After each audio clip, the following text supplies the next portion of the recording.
those who think ahead are always rejected early. I think great leaders are going to be those who are willing to take their power and reach down and give that power away to others. Everybody wants people to give them credit. I don't want leadership to be inviting. I want leadership to be a calling. Welcome back to another episode of the New Rules Podcast. It's your girl, Breezy, and I am here with Mr. Adrian Crawford. How are you doing on this lovely Tuesday, post the first Monday of May, after the Met Gala? After the Met Gala, I know, I'm not as hyped as the Met Gala, but I did, because of I'm doing well. Let's go back to that. I'm doing well. But then to go to the Met Gala, I never was into the Met Gala until I started hanging out, being around you. And so now I'm an influencer too. You are an influencer. So I've been really excited, and I was excited about, seeing what was going to happen last night with some of the fits at the Met Gala. I didn't do my commentary. You did do your commentary. I was a little disappointed, but it's okay. I might do it soon. It's just.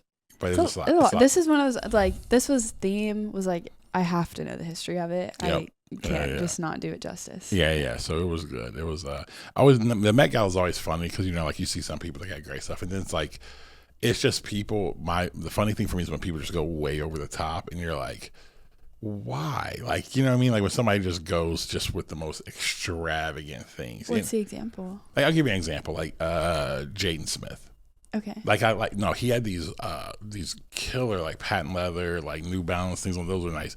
But he had the fit was fine, but he had some wired thing over his face. I'm like, fam, the suit, everything was perfect. Then it's just this weird thing, something like that. Or you see somebody these women walking up there where they have to have three people pick up the train of their dress because it's Savannah James, LeBron's wife. Mm-hmm. She had one. The fit was great, but it's the pick. It's just that's so funny because we were talking about how we love the obscurity and we love when people actually go all out. Oh yeah. To me, if it looks like something that I can wear on a regular basis, it's not good enough. No, my whole thing is this. I'm fine if it's obscure, if it looks good. But some people just put stuff on to be obscure and it looks stupid. That's my thing, where you're somebody got a birdhouse in their head. I'm like, what are we freaking, you know what I mean?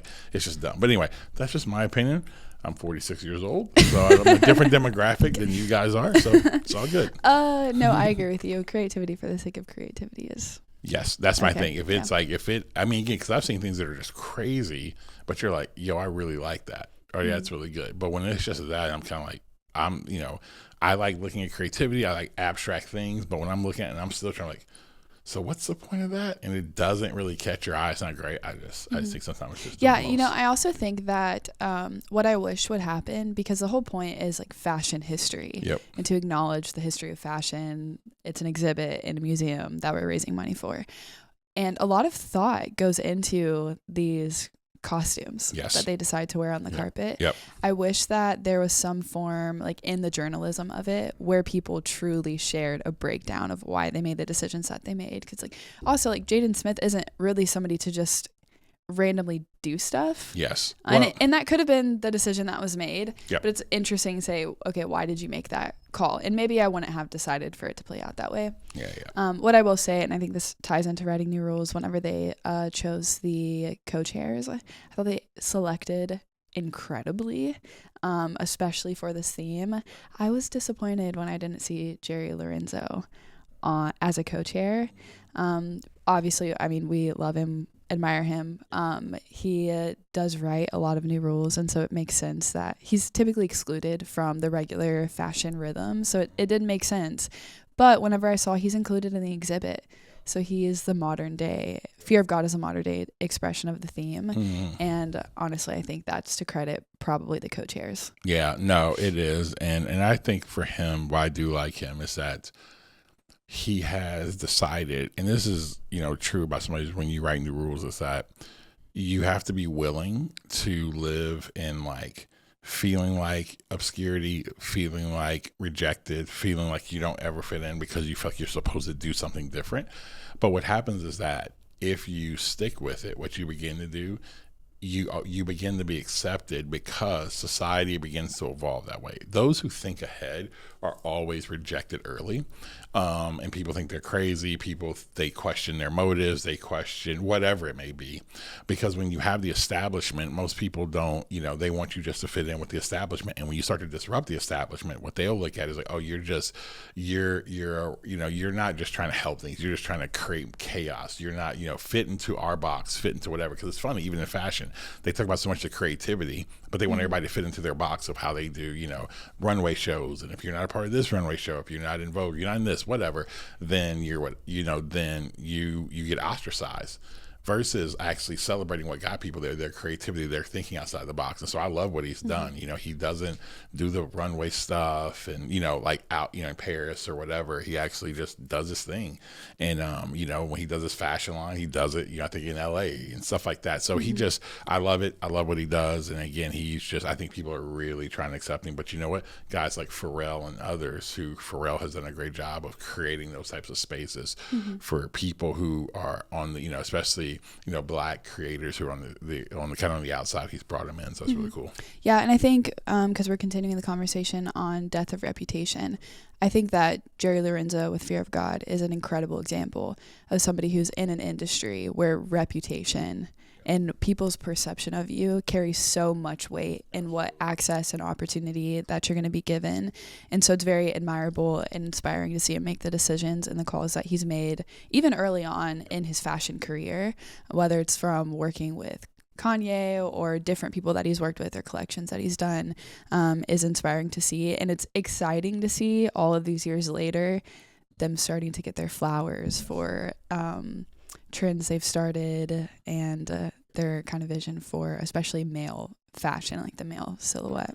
Yeah, because he's killed it. Now in here, it's like, I think, a lot of times guys like him, we see Kanye, and Kanye's very much so, again, like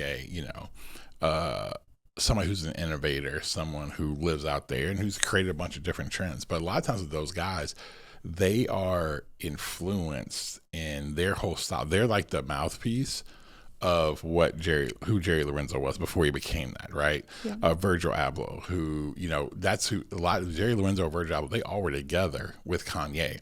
So you take Kanye's creativity and all that, and then with those two. So a lot of stuff we would see from Kanye, I think that was influenced actually by Jerry Lorenzo, Virgil Abloh, so on and so forth. And so I think it's just one of those things to where it's those things when you're a New Rules writer, sometimes you end up being in the backdrop for a little bit, and other people who actually have the mouthpiece, and they get credit for a lot of that stuff. But then in due time, you begin to move out there and find your own pathway, your own way. So it's really cool. So how have you increased your self-belief? Because you have to have such a belief in yourself and your ideas in order to move forward with them, and not becoming bitter, one, that you're not getting opportunities that you believe that you should be getting. And there's this whole other side of it too, where so much of what we hear from some of the best leaders is the ability to take feedback, the ability to listen to criticism. So how do you navigate getting people's opinions, hearing out criticism without becoming bitter, going to another extreme, but also without violating maybe the vision that you believe that you're supposed to execute on? Yeah, and that's a great question. It's been a real struggle for me for a while, because when you are doing something in a new space or you're trying to do something different, you don't actually know if you're doing the right thing. You feel like it's right. I think what's helped of late is I've got years of evidence of like taking a step in a direction, right? So, the evidence of when I'll look at back in the day, if it was in the basketball space, no one was doing skill training, right? We were one of the first 20 probably skill training academies in the country. And now watching it's a $1 billion industry, right? So you're like, oh, I was ahead of that and was able to do that. Jumping into the space, even now, where we're still doing consulting, but more this idea of authenticity design in our company. But about a year and a half, I'm like, man, I just feel like we were talking about, I feel like there's got to be this pivot in consulting. Now you're starting to watch with AI and everything. Like that's one of the biggest things that's about to happen is like consultancies, and they're getting ready to change very drastically, because stuff you used to could get, you can do that on your own within house. And so like seeing that and starting to pivot already where we're at now was already a thing too, you know what I mean? And so like seeing the evidence. And so to answer your question, I think one, you gotta, as you're doing it, you see the evidence, write that down, remind yourself of that. I think the other thing is that when you're in it, you have to always remember like what's your scoreboard and what you're doing, because what's very hard is that it becomes very easy when you're in those obscure places when you don't know what's going on, that your scoreboard's different than society's scoreboard. So if when we were building out what we're doing, whether if it's in a church space or whatever, let's say the church space, it's usually about, man, how many people are showing up, what's your budget look like? Well, we were measuring based off of, man, the impact we were having, what we call innovative reconcilers. Well, when you do that, you're not measuring off of what everybody else is. And so you begin to then question that. So you have to always know what your scoreboard is. That's another thing. What are we trying to accomplish? And then the other thing I'll say, you got to have really good people who actually believe in what you do and who constantly remind you of who you are. So I think those three things are kind of very important in it. I like how you started to bring up the scoreboard. That was actually going to be some of my next question, is how do you measure substance? Because a lot of what we talked about in the last episode was the importance of living a life of substance over a life that pursues visibility and specific accolades. So how do you measure substance, especially because even when you're talking about impact and innovative reconcilers, well, when we have a scoreboard that we measure, that we do measure it by number. Yeah. That's a good point. No, I think it's because what you're looking for, let's just say that thing, an innovative reconciler.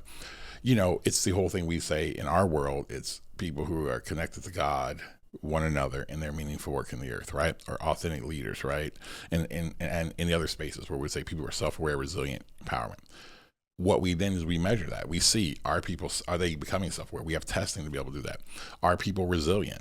Are they being empowered? I think that's the substance of your product. Are they embodying? That's the best way to explain it. What you're trying to do, is it being embodied by the people you're impacting, the culture you're in, individuals, groups, whatever. And so I think you have to be able to look at that and then create measurables to see if people are actually getting that.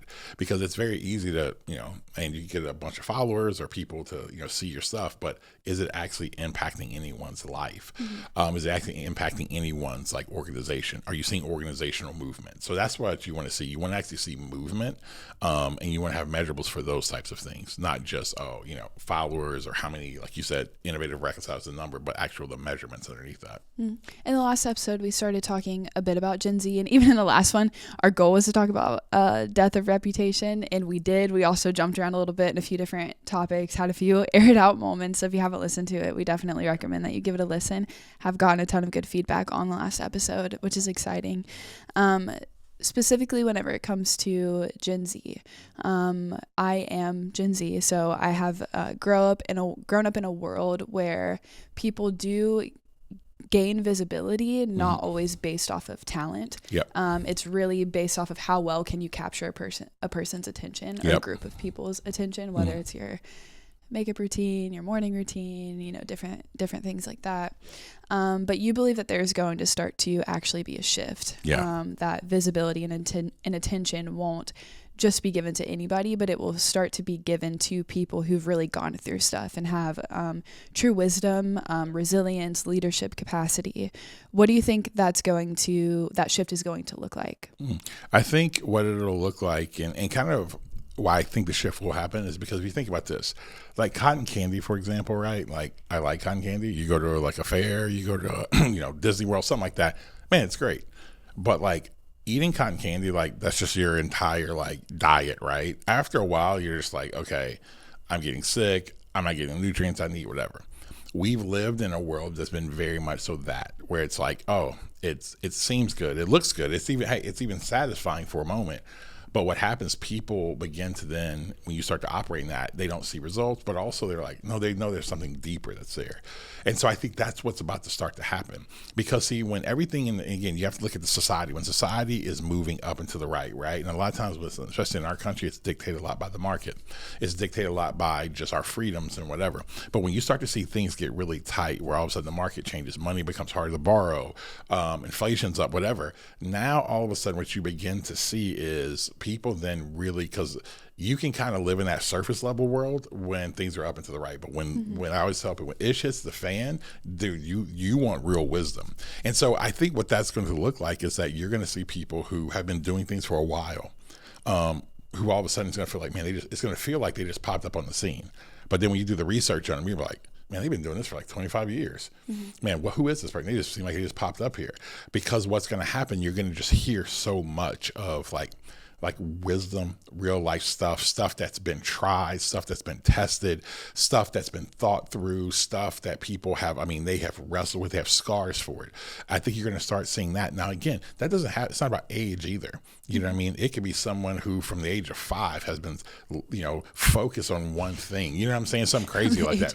Yeah. Like, no, I'm being serious. Like somebody who's like, man, they've been so passionate about, like, let's just say they've been passionate from 5 years old, like looking at Vogue magazine or something like that. And now they're like 22, but they've always just like fashion.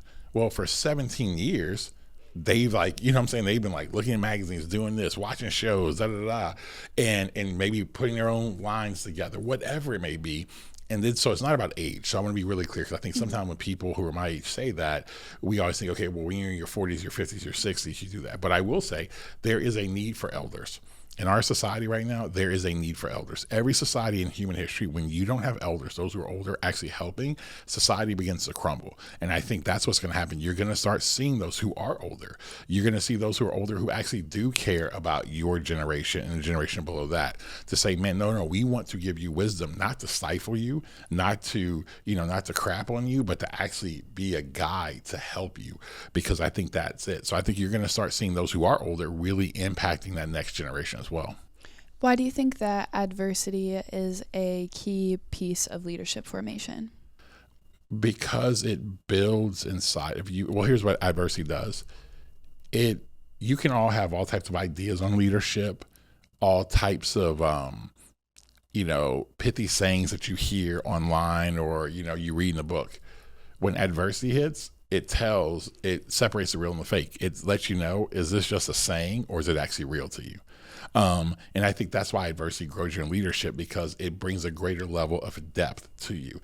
Because I can say all day long that, man, like the whole idea of why I can say, like, what doesn't kill you makes you stronger is stupid.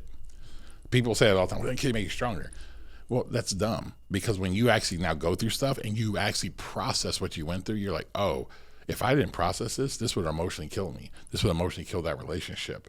This would have maybe killed this business. It absolutely brings death. Mm-hmm. You know what I'm saying? And so I think you have to go through things because it builds a greater level of depth within you.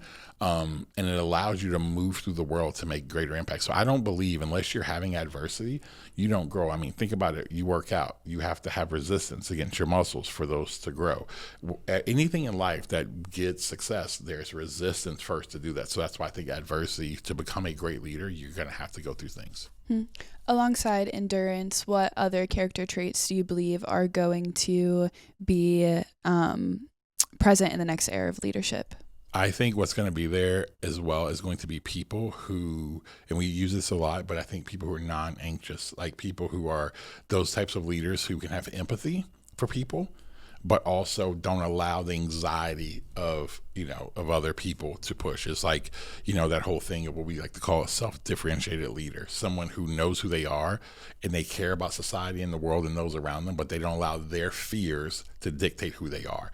That's going to be great attributes that are going to need to be there. I also think, again, other attributes that are going to be needed is wisdom, because, again, how to navigate a world, because wisdom allows you to navigate very complex things, because the world's very gray. It's not black and white. There's very few things that are black and white. And so you got to be able to navigate the gray. I also think other attributes that will be there is the attribute of, man, I don't even know how to say it. It's more of like, and we say it here, empowerment. I think people who are willing to actually leverage their skill set, their ability, their audience, their resources for someone else. I think that's going to be needed, because I think people, instead of pushing people down, it's like, man, liberating people. I think the next layer of leaders are going to do that, because we're living with leaders who, honestly, when you watch societal leaders, many times, they aren't trying to pull people up. They actually, many times, are trying to create systems to keep people at a certain level. I think that's one of the things that's happening in our world right now, is that we're having it's going to be class warfare, right? The have and the have-nots.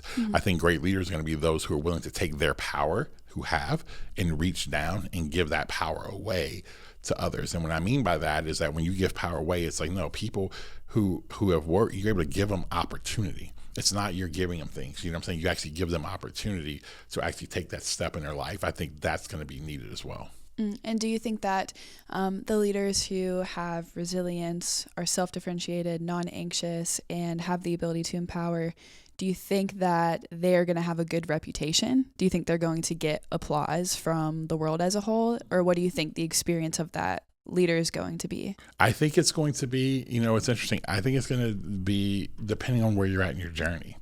I think people who've been on their journey for a little while, I think they'll rise up, and I think they will. I mean, let me tell you this, it'll be certain people. It's always going to be certain people who aren't going to like them, but there are going to be some people who really do like them.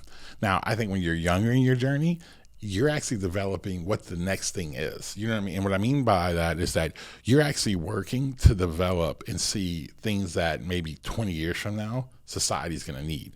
And so you may be in obscurity right now where people are going to think you're ostracized or you're over here, as you're trying to learn and work through and build and be developed into what you're actually meant to be to bring something to the world. So I think it just depends on where you're at in your journey. But I also think you're always going to have hate on either side. You're going to have love, you're going to have hate. I think that's always going to be society. Mm-hmm. How do you think those that are in the beginning of that process can prepare to carry the weight of building in obscurity? Yeah, I think it's to understand first and foremost that if you know that, like, most people get turned upside down because they go through life not expecting adversity. See, if you don't, and it's not a fear thing where I'm like, all right, I'm freaked out at any moment, something bad's gonna happen. No, adversity could just be the fact of like nothing physically or something like that happened to you, but just like, man, adversity of like you feel like you have these ideas or these things and you're just like, man, it's a struggle to bring them forth, right? As you're trying to process, that's adversity. Maybe it's adversity in some relationships. I think you have to just know that's life. If you can prepare yourself for that's life, then I think that helps a lot of people because it narrows the gap of expectation and reality. Mm-hmm. I think so many times in leadership, we believe leadership has been this thing to where, man, yeah, we know it's a struggle. We read about it, but it's like once you get here, we kind of romanticize it versus like, that's why when I talk about leadership, I talk about just the ugly, how awful leadership is because it's just painful. Because real true leadership is all about death. It's all about sacrifice. Real leadership is about what am I willing to give away for the sake of others? What am I willing to give away for the flourishing of others? What am I willing to let go so that others can have? That's real leadership. And so leadership is just a journey of death. And I think that what we think leadership can be is all these just accolades and parades. And we see all the people on TV and we see all the, the political figures and corporate figures and all the stuff. But at the end of the day, real leadership is legitimately just a journey to die. That's it. I think this is a lovely moment to announce that we're actually going to have a guest on our next episode, our first ever guest on the New Rules podcast. We are not going to drop the name right now, but he is an individual who is so incredibly equipped to speak on the true cost of leadership and also the death that is required to self when you are a leader. Yeah, and again, what we want to do, and just so everybody's prepared, because once you see the name, whatever, people are like, who is that? Here's the thing about it. What you'll realize is that what we want to do, and this is really about our community, is bring people on this podcast who are those people. Who have been people just building maybe in obscurity, or they may have a platform over here that you've never heard of, but they actually bring real wisdom. And this person who we're going to be bringing on wrote an incredible book. I think it's for me, and years of doing leadership, it is hands down the best leadership book I've ever read. It is a raw, uncut look at what leadership is. And so, man, we're super excited to actually have him on the pod. So you guys make sure, again, when it drops, make sure you share it. I'm telling you, there's going to be loads of wisdom you're going to get from it. Okay, so going back to the topic, what do you think is going to change the most over the next decade? How influence is earned or how influence is sustained over time?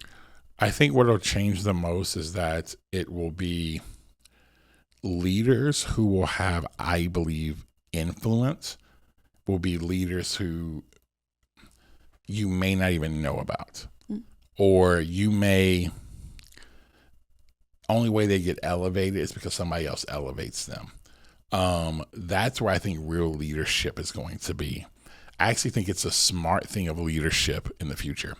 In a world right now where everything is such a battle and such a war and like everybody's on one side, somebody else is on the other side, I actually think smart leaders right now should want to live in obscurity, because in obscurity, you actually can move. That's why when you think about when somebody in a nation, they want to go in and they actually want to take someone out, or they want to begin to disrupt their government, they're not coming in with this, hey, here's this large army where everyone knows. It's these plainclothes people who just get embedded in the places, and they're literally moving they're moving the pieces around. I think that's the future of leadership, because it's those who want to get stuff done. I think a lot of leadership of late has been leadership for people who want to be seen. They want power. They want everyone to know that they have this. I think what you're going to see are people who really want to see things moved and change. And so that's the future of leadership. I think it's going to be people who have a deep desire to see real change, and they're willing to let go of their public whatever platform in order to see real change happen. Now, do I think those people eventually people will know who they are? I do.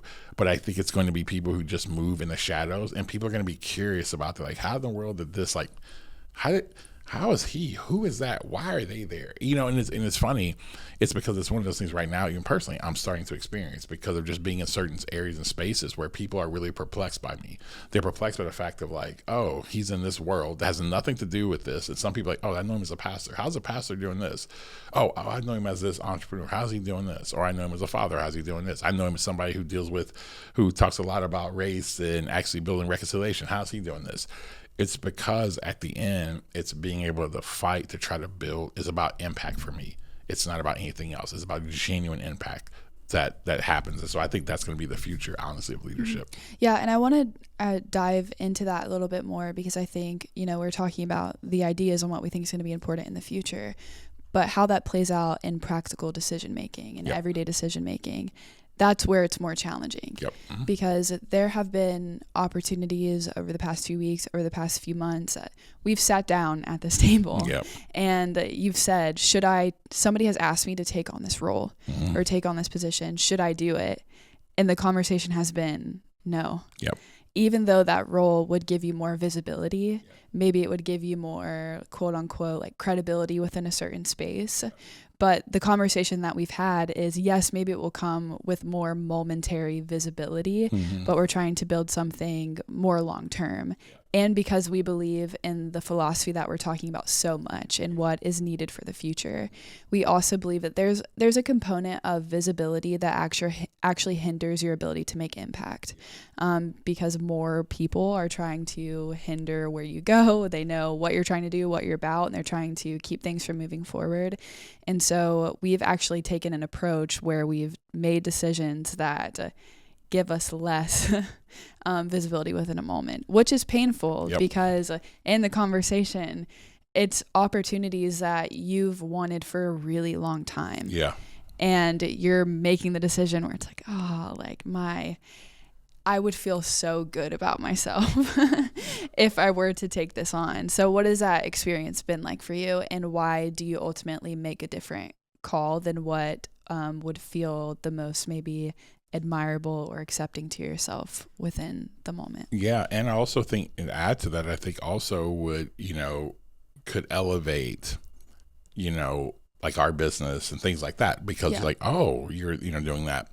I think it's this, it's interesting because my son knows that I'm involved in a specific area, whatever. And so he was like, hey, he asked me the other day, he's like, hey, are they going to announce, like your role there? And in that moment, I'll never forget. It's like, I literally was like, oh yeah, like, maybe I should have them do that. Cause I know if I said that, they'd be like, oh, absolutely. Whatever. But as I've been thinking about the last few days, it's not it's like, cause in my mind, I've justified a little bit like, oh, well, I turned down this one role, like, right, that would give you whatever. So I'm like, me playing this other role, like, man, it doesn't matter because it's not that role, whatever. And so what happened was that as I'm sitting there, because then part of me is like, oh man, my son would actually, my family, him, oh man, bringing pride because, oh man, look, this is what my dad's doing, whatever. But it still goes back to what you said. It's like, but that's great. I feel good for a moment. I'll get some, people like comments. Oh, it's great, blah, blah, blah. But then in the end, here's what you do. You put another target. Because now all of a sudden it's like, oh, you still can't move in a certain way. And here's how it's been hard, because it really is a death. Like I keep saying, that's what I feel. Now, again, for some people, they need to have that. that platform. I mean, so I want to be very clear. I'm not saying this is anti, like, people knowing you, platforms, whatever. That's not what I'm saying. But what I am being clear, this is for me. This is very clear for me of like, I believe that this is really important because it's a death. It's a death to, I don't want to be the one that makes my name great. I don't want to be this my strategy that made my name great. I want it to be that, honestly, because my belief and faith that God was the one who made my name great.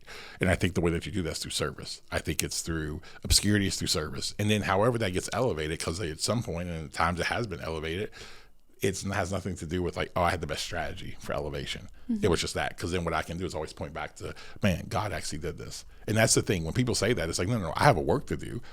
If I wasn't good at what I did, if we weren't good at what we do, if we didn't work at that, then there's nothing to like, God can't do anything with that. But the fact that we do work, but then also it goes beyond, you know what I mean? And I'm seeing that right now, that I'm in places and spaces that like, honestly, it makes no sense. But the truth is that, and the influence I have, but the truth is that that's the thing that God has built. And so I think, but it comes in service. So it's been hard because it's just a death. It's painful. Everybody wants people to give them credit. Who doesn't want that? But it's a death because I think it's who I'm actually called to be. And it's like, I know that if I allow that to run wild, that ends up being a detriment to what I feel like I'm supposed to build. Yeah. And I think our point too is that there are other people who could have been given the same opportunity, and the right thing for them would have been to make the announcement, do it. Yep, absolutely. Yeah. So that's the really important piece of the self-differentiation. When we say that, it's your ability to understand who you are, the season of life that you're in, the role that you feel like you're playing in transforming the future, and making everyday decisions that actually tie back to that, because it's so incredibly easy to start to drift from the things that you say that you believe and who you say that you actually are. Yeah, absolutely. Because when you start to do that, that's why it is. It's self-awareness. What we talk about is authenticity, because for some people they really need to be out there. For others, they don't. And because that's their journey and what they're walking through. This is mine, and this is for somebody else. So that's kind of where, you have to kind of live in it and build in it. And I think it's, but it's not easy, because I also tell you, the person who takes a platform, like in that way, that's not easy for them either. So I always tell you, any role, once you begin to understand who you are, the role is going to be difficult. Why? Because I think that like anything great in life, there's just resistance. Anything that you've seen, I mean, it's just, you can watch movies, you can watch, read books, you can listen to podcasts. There's never a podcast I've read or listened to, or a book I've read of someone who's made impact or brought some change or whatever. It's like, oh yeah, like, man, they did it, and it was just like all up and to the right. Like the other day, I was listening to a podcast that we like, Founders, right? So good. Shout out to Founders. But J. Paul Getty, who actually built an incredible oil company, right? Well, when you look at J. Paul Getty, his father built an oil company, but he took his father's oil company. His father's it's like worth $15 million when he took it over, to I think within I can't remember how many. It was like less than 10 years or something crazy. It was like close to, it was over $1 billion or something like that within that time frame, which is unbelievable. Well, some people look at him and he's like, oh man, well, that dude started on second base because he started on second base because he had a $15 million oil company. But here's the thing: when you listen to his story, he still had a bunch of resistance. Even though he started a little bit ahead than someone else, he still had a struggle to go build a great empire. At that point in time, he became like the wealthiest private citizen. The thing is that I think in anybody, if you're going to make impact, you're going to do stuff, you're going to have resistance. And so I think that's just why it's difficult. And I think that's why I talk the way that I talk. I don't want to be doom and gloom when I talk about leadership and all this. It's an incredible thing to lead. But I think we have to get back to the essence of what leadership is. I think we've glamorized leadership for the sake of followers. We've glamorized leadership for the sake of power. We can have it so it props us up instead of leadership. Real, genuine leadership is about service to others. It's about making something else better. And when you are giving to serve, that means you have to give something up. So it's incredibly painful to sit in the front chair. Everybody wants to do that, but when they sit in the front chair, you may see your boss or that CEO or whoever, they're in that chair. There's the amenities they get, right? But what you don't get to understand is just the weight that they carry. You don't get to understand the weight that they carry of the fact that, man, they have to worry about, man, the livelihoods of so many people. You don't have to carry the weight of, man, being sued. You don't have to worry and carry the weight of people's perception of them as they're just trying to maybe bring a great product to the world. You don't have to worry about anything. All those same people still also have the same struggles you have. They got wives, they have kids, husbands, they have people that, kids may not be doing great, spouse may be sick, a family member may be sick, family member may be struggling with some mental health stuff. They got to carry that and carry the weight of those things. So that's real leadership. And I think if we can prepare people for that, we will get better leaders. But I think if you don't, what you'll do is you go in looking for this glorious, you're looking for this glorious land, right? You're looking for this utopian space. And what you'll do is not do the deep work. When you know something's going to be painful, you just say, all right, this is what it is. And you go. I always tell people leadership is like when I first started doing conditioning in college. I just knew all this thing, this is awful. It's horrible. And that's all they kept saying. This is horrible. It's like going to your execution. Every time we have it, like you feel like you're going to die. And once I knew how bad it was going to be, it actually gave me freedom and liberty because I stopped trying to make it like, okay, how do I make this as easy as possible? It's like, no, this is going to be awful. So once you know it's awful, you're like, okay, this is what it is. And it's like, and in a weird way, it made it easier because I just prepared myself for the absolute worst. So anything that I got a glimpse of that was good, like, oh, it wasn't that bad. That fourth one wasn't that bad. I'm like, oh, it gave you win. And so I think that's what we have to do with leadership is that we have to really, again, I know I've been harping on this today because I feel like it's important. Leadership is death. That's it. And it's like, and you have to understand that because I don't want it to be inviting. I don't want leadership to be inviting. I want leadership to be a calling. I don't want leadership to be like, oh, I just want to be. No. You have to be called to it because when you're called to something, then what you'll do, you'll suffer for it. And that is what we need. We do not need any more shallow level leaders in our society who are using platform and power for their own future and their own stuff versus using it to literally take it to die to themselves, to go give it to someone else and to make society better. And that's just what leadership, and that is what we're in desperate need of in our world right now, is those types of leaders. I think that's incredible.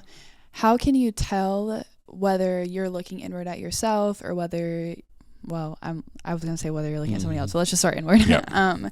If you're looking inward, how can you tell if you are chasing a platform out of the perception that it will bring you ease and comfort? I think that you have to evaluate. Do you make tough decisions? If you've been leading or doing anything, right? Do you constantly make tough decisions that make you have to sacrifice? Or are you constantly trying to build your life to find ease within that? Do you ever do anything difficult? Things were like, oh, this is about to be painful. Do you do that? That could be, even building your life of working out, right? That could be in your life of, a painful thing for me is sitting in silence, right? Because I'm like all over the place. Like that's painful for me to go sit in a sauna where it freaking feels like I'm in hell and then to sit there for 5 minutes or 10 minutes and like in silence. It's like double hell for me. But I do that because honestly, it forces me. That's a small thing. It forces me to do something difficult, right? For you, have you ever decided to make a decision that, I could have taken a step forward in this, but the best thing to do was to give this away or to help this person do this or to let this person get the shine. Do you ever do that? Or is everything really about you're trying to always position yourself to get to those places? That's what you have to do. You have to do the inventory of that. And right now, and again, I want to always tell people, when the stuff we're talking about in the next 5, 10, 15 years, that's what it's going to be. Right now, you can still operate in kind of that shine, do your thing, blah, blah, blah, because that stuff's still going to be there. But in the next 5, 10, 15 years, you're going to start seeing those who make impact are going to be those who have been building this type of way. Because when it gets tough, that's what happens. You think about Winston Churchill. Winston Churchill was an awful, awful peacetime leader. Mm-hmm. He was awful. But he was unbelievable. He was built for that moment. He was a wartime person. And when you read his story, his entire childhood was his development and growing of just like, and I think I was reading a story about him, and like he was taken prisoner, I think, in Africa during one of the wars, if I'm not mistaken, and he escaped and he did that. I'm like, what kind of crazy world is this? But he was built, and he had the resolve and resilience when everyone wanted to cater to Hitler. He was like, no, I know what this man is. You think about him. He knew how wicked he was. He knew it was not going to stop. He knew that if they did a truce with him, he's going to keep moving things forward. He was willing to do it. Was so unpopular to say, I do not care. We are not doing that. But he was built for that. He was built for those wartime things. And I think that That's where we're heading into. We are, and I say war, I'm not, again, I hope it's not like any type of natural war or whatever, but I do think there's going to be tougher times that are going to happen, and the people who actually have internal resilience and things like that are going to be those who can be actually led during that time, or can lead people during that time.